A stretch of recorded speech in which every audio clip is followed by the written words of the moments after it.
অন্য দল করে, এরা জাতীয় পার্টি করে না, এরা আওয়ামী লীগ করে না, এরকম হয়তো ভাবতে পারে।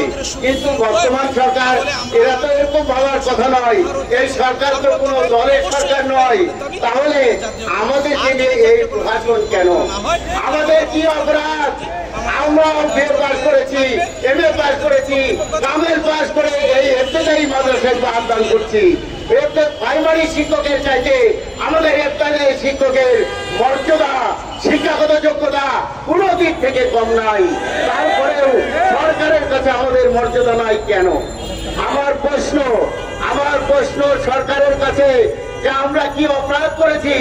আমাদের একটাই অপরাধ, আমরা ইবতেদায়ী মাদ্রাসায় চাকরি করি, তাছাড়া আর কোনো অপরাধ আমাদের নাই।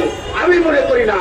প্রিয় উপস্থিতি, আজকে প্রাথমিক বিদ্যালয়ের একজন শিক্ষক যখন তাদের ওই যে ঈদ মৌসুম আসে, তারা কি পায়? সেখানে উপঢৌকন পায়, উপহার পায়, ঈদ বোনাস পায়। তারা আনন্দ সহকারে বড় বড় কুরবানি, বিভিন্ন প্রকার সেই ছেলে মেয়েদেরকে পোশাক আদি দান দেয়। আর আমরা সেই ক্ষেত্রে একেবারে নিথর। আমরা শুধু চোখের পানি ছাড়া আমাদের কিছুর দায় থাকে না। আজকে যখন আমি এখানে আসি, আমার এক নাতি হয়েছে ছোট্ট, সে আমাকে আসতে দিতে চায় না, বলছে দাদু যান, কিন্তু আমার জন্য বড় একটা বেদনা নিয়ে আসেন। তাহলে কতটা তাদের আক্ষেপ, কিন্তু আমাদের তো বেতন ভাতা নাই, নিয়ে যাওয়া কোথেকে? আমার ছেলে কিন্তু ওই পাবনা প্রযুক্তি বিশ্ববিদ্যালয়ে লেখাপড়া করছে, তাকে সময় মতো সঠিকভাবে আমি টাকা পয়সা দিতে পারি না, এমন একটা সমস্যা। তারপরেও লেখাপড়া চালিয়ে যাচ্ছে একমাত্র আল্লাহ রাব্বুল আলামিনের উপরে তাওয়াক্কুল করে।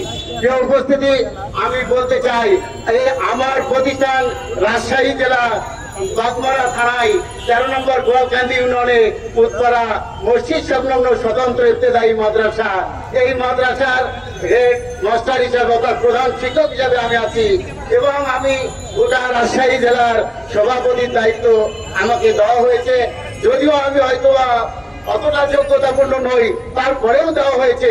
কিন্তু আমার কি অপরাধ যে আমি সরকারের কাছ থেকে একটা টাকাও বেতন ভাতা বা কোনোভাবে সহযোগিতা পাইনি?